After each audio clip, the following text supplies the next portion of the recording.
Good morning, Whimsically Musical teachers. This is Rainy Barton, and today is Whimsical Wednesday. Woo-hoo. Anyway, so on Whimsical Wednesday, I typically take a topic that I have either decided to do myself or that I've been given by other people, and I've been given about 3 or 4 topics from others. And I make a little post about it, or a vlog, and I just help, however I can. So today's topic is, drumroll, behavior management in the music classroom. And of course, that is a very important topic, especially considering that the school year has just started, and this is the time where we need to make sure our rules are enforced and in place from the get-go. So I'm happy to share all that I do in my classroom currently, as well as things that I've done in the past couple years, and I'll share what worked, what didn't, all of that good stuff. And then if you have any more questions, you can just put them in the comments below, and I'll try and answer them as soon as I can. But let's start with Behavior Management 101.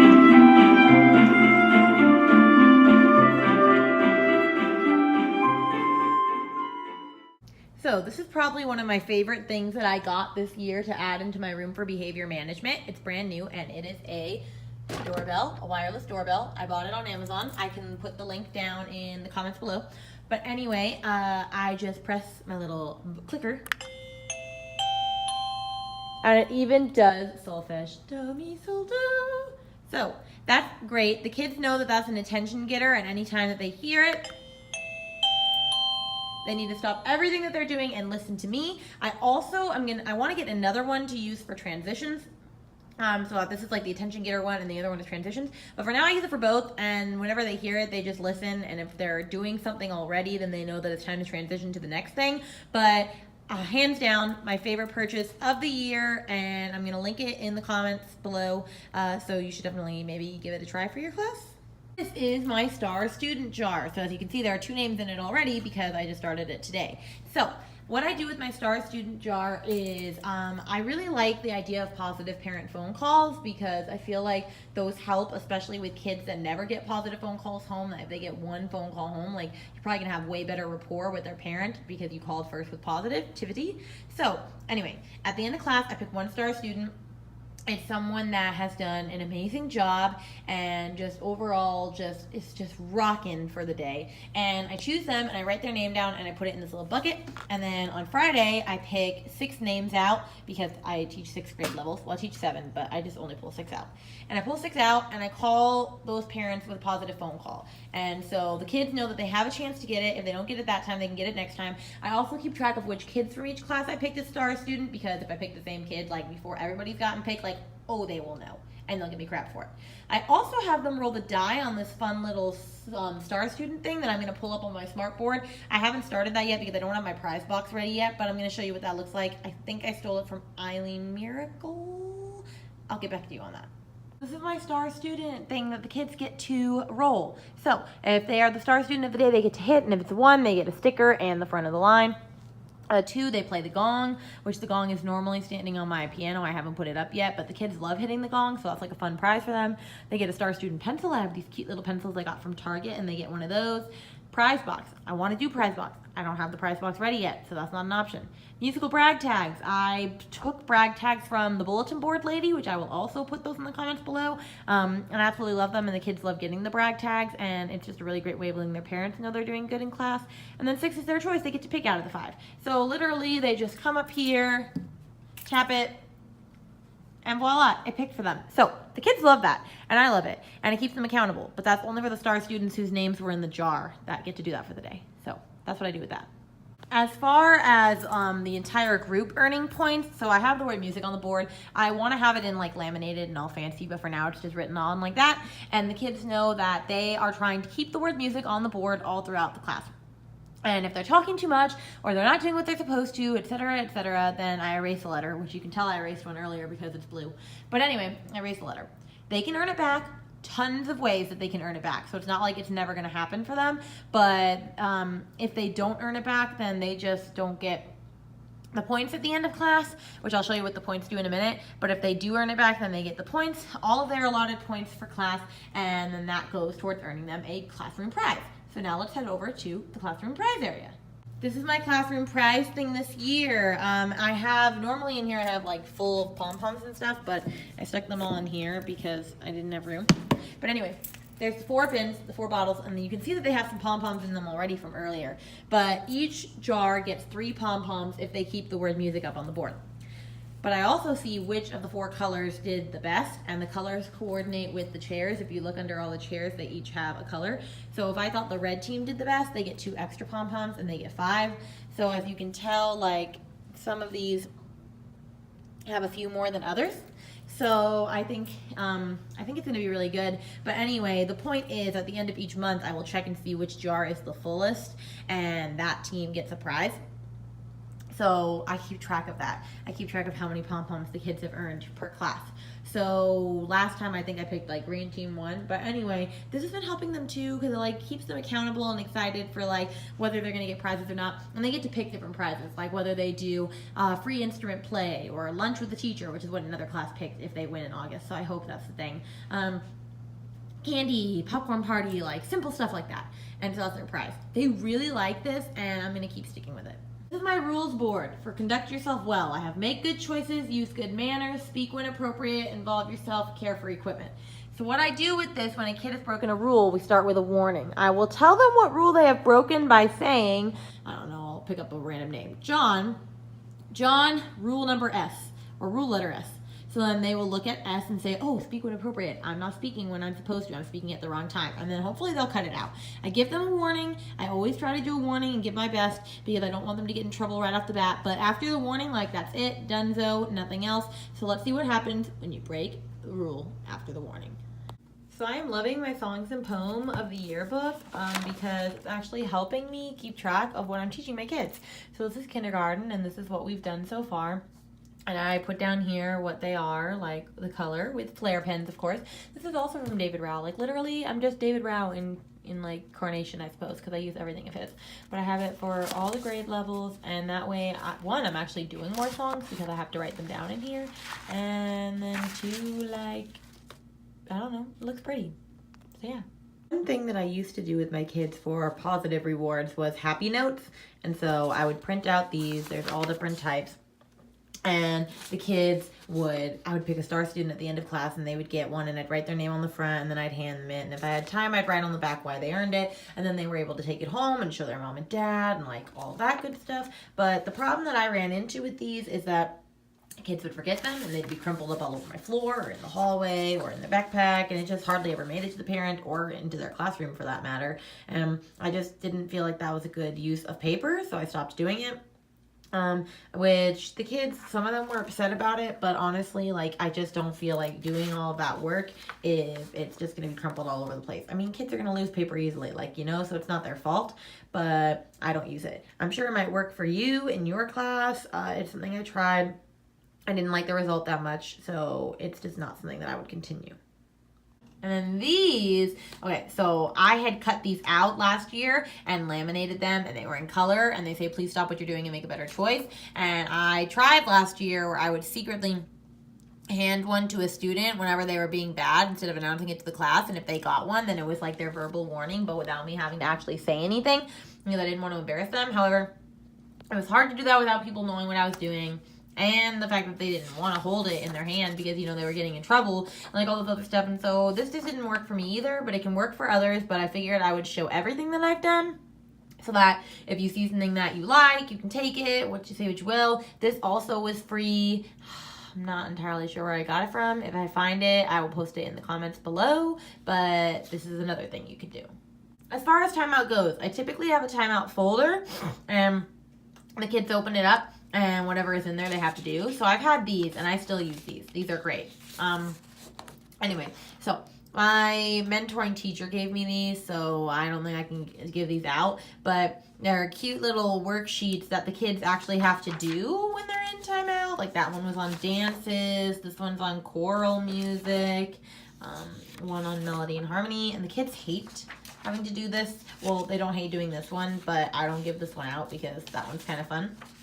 And then they have a notes and rests one, and a bands and orchestras one. So if they get sent here, this is the second time they're being sent to timeout, and they have to finish one of these and like give it to me and like actually do it. So I'll explain. My whole timeout system is as follows. I give the kid a verbal warning, then they go to timeout for 5 minutes, and I have a timer that's set for 5 minutes, and they just have to sit there for 5 minutes and listen and behave, and then they can come back and join the group. Then if they need another timeout, they're sent there for either 15 minutes or until they finish this. So if they finish this before 15 minutes is up, they can come back to class, but like, I mean actually finish it. And their name also goes in my red folder, which I will show you what the red folder is in just a second. And then if their name goes in the red folder 3 times, I do a parent phone call home and a parent letter, which I will also show you this in the red folder. But I really like these worksheets. I use these all the time. I'm sure you can find some sort of worksheet online that essentially does the same thing.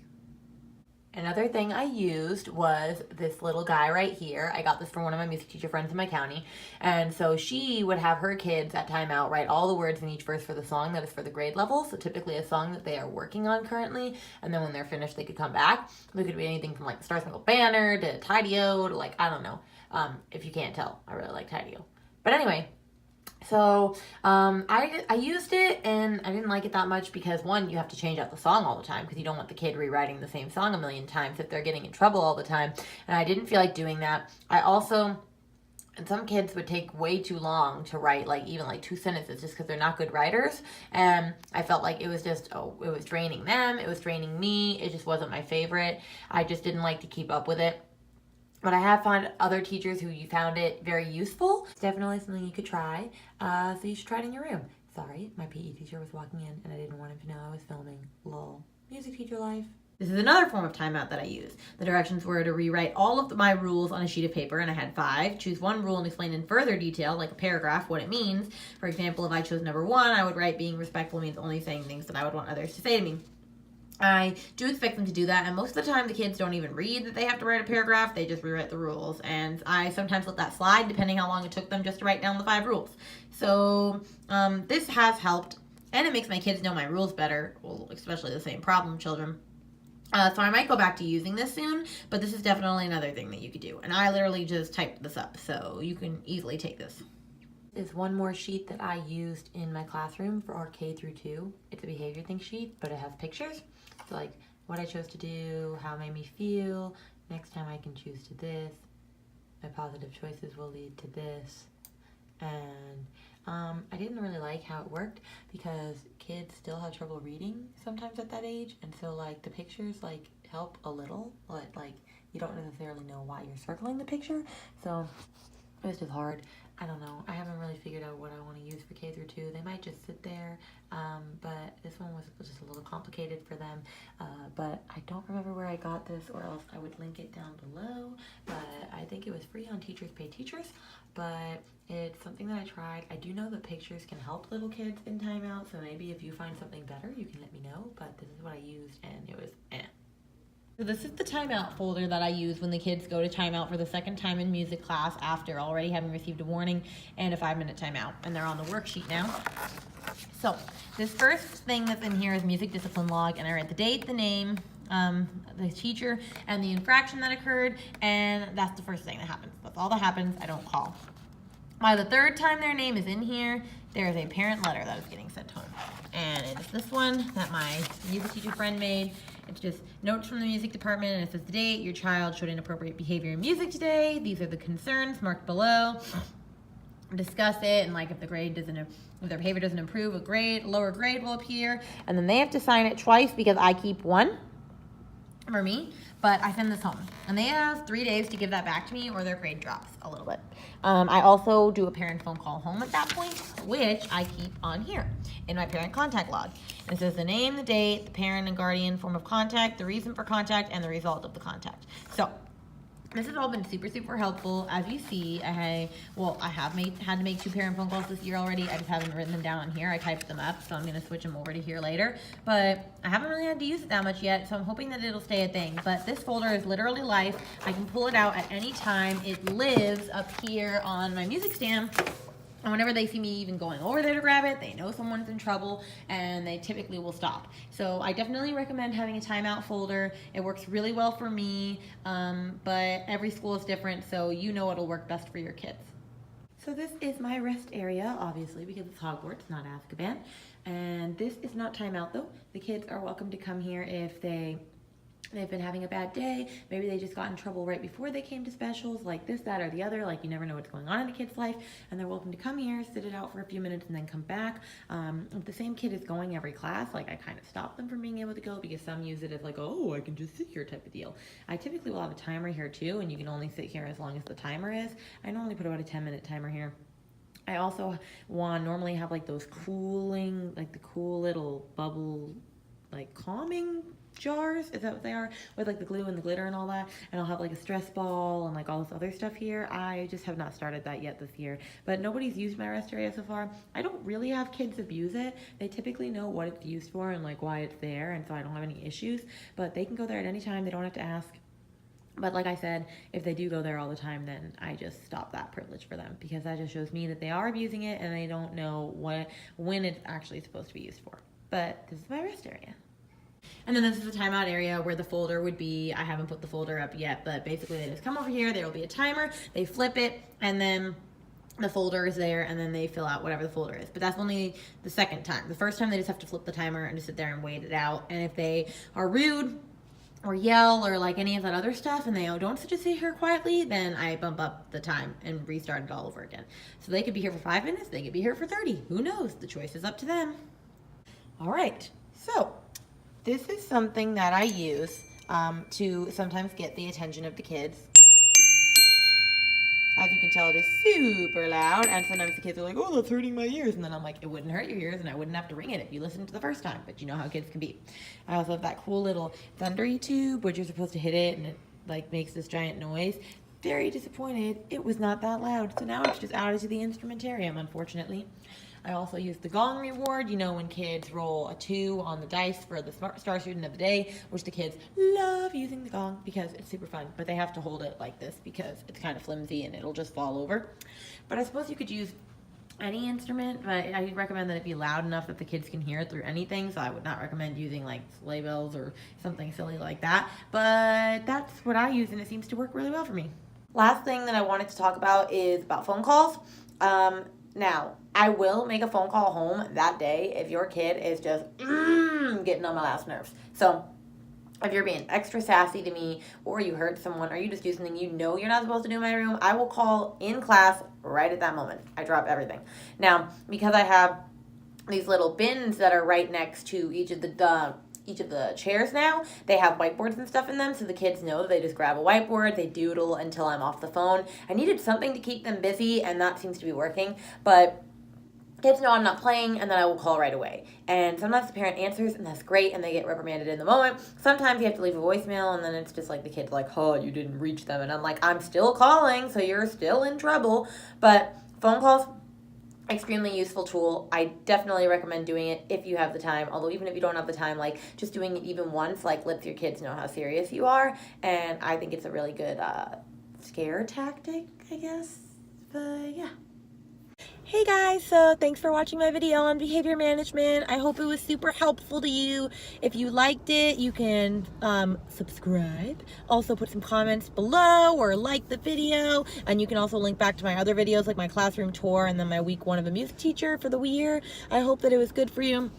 If you use anything that you like or you saw me do in my videos, like please comment and let me know. Let me know if there's anything else I can do to help you. If there's any other topics that you want to know, like put them in the comments below. I'm excited to hear from all of you, and I love you all. And this was the first Whimsical Wednesday.